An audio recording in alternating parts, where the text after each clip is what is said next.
the Word of God tonight. Ang tema po natin, the digging the Word of God. Ang text po natin ay matatagpuan sa 2 Timothy 2:15.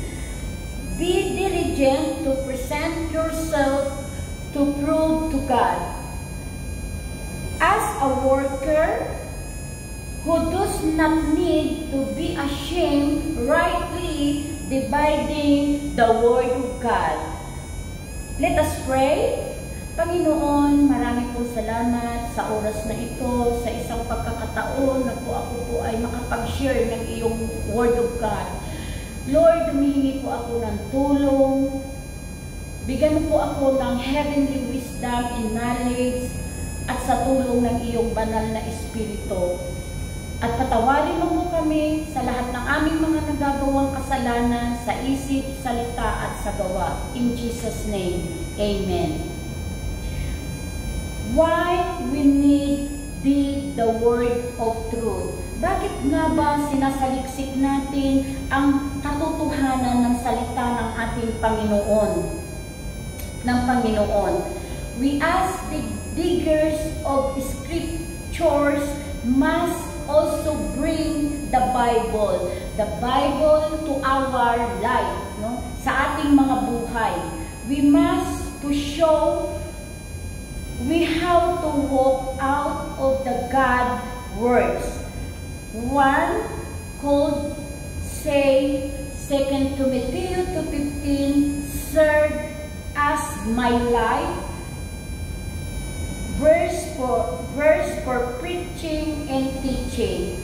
Do your best to present yourself to God as to approve to worker who does not need to ashamed, to as who correctly handles the word. Huwag po tayong mahiya na i-share natin ang salita ng Panginoon. Huwag po tayong mahiya na ipangaral natin ang salita ng Panginoon. Ito po yung utos ng ating Panginoon kay Timoteo at kay Pablo. The main point this tonight is, number 1 is command to study the diligence.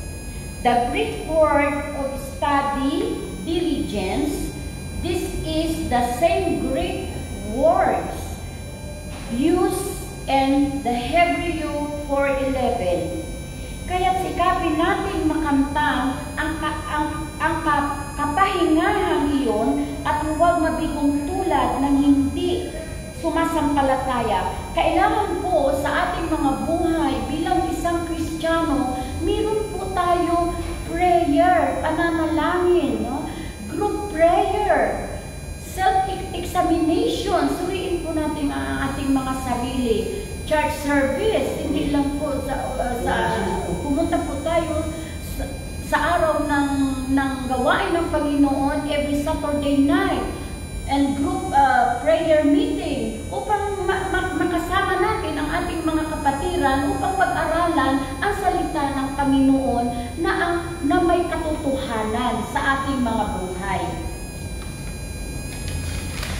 Timothy was a preacher. Si Timothy po ay isang mangangaral. Kaya Paul was writing to him, give diligence in his word preaching. No, si Paul po ang siyang sumulat ng mga ito na dapat ay mayroong kasipagan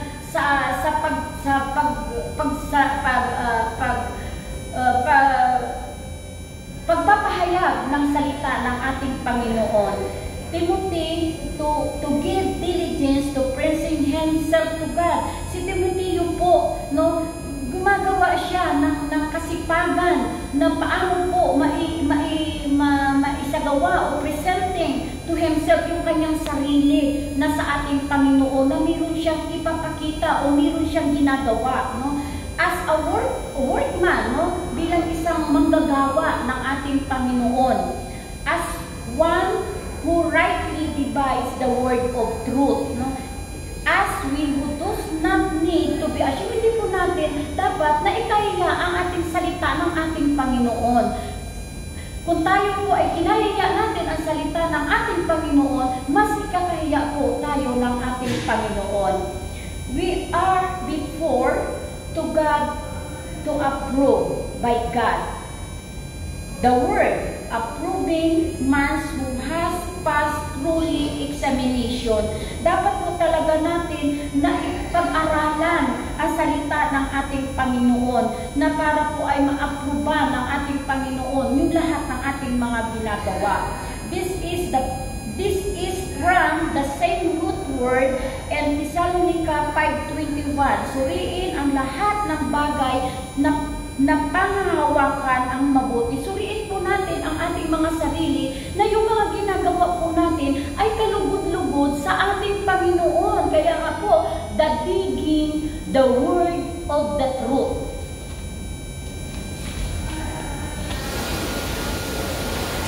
The second main point, we are laborer.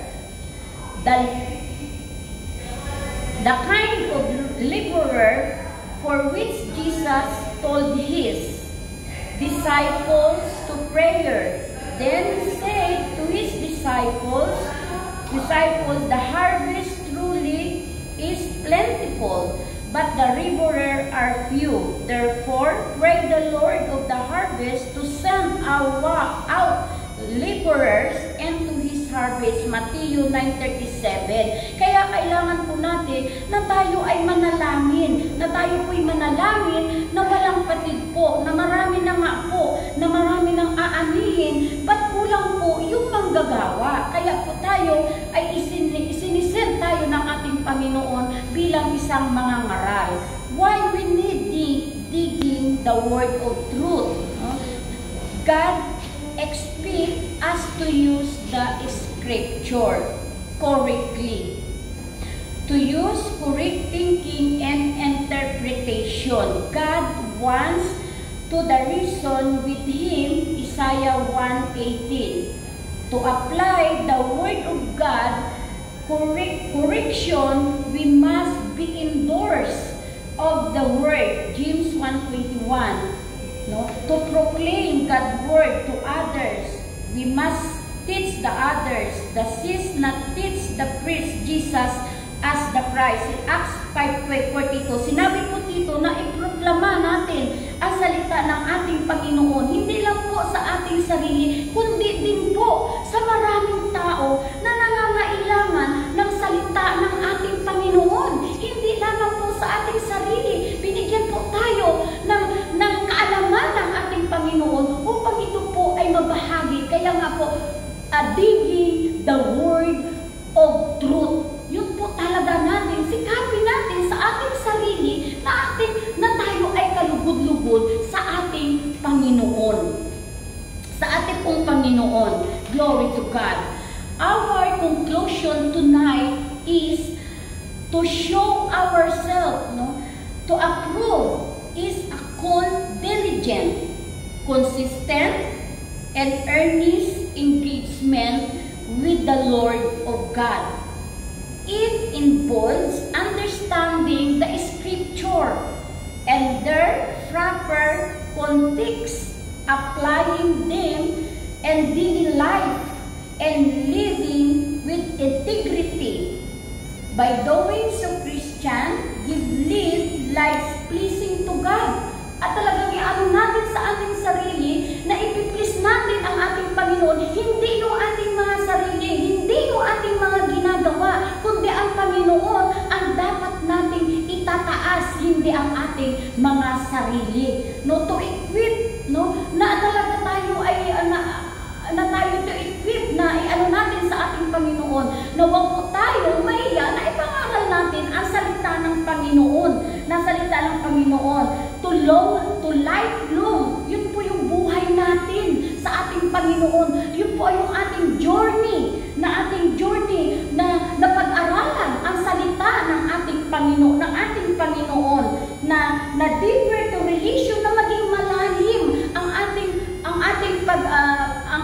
pagkakilala sa ating Panginoon. Yung mga salita niya na kailangan deeper na malaman natin yung katotohanan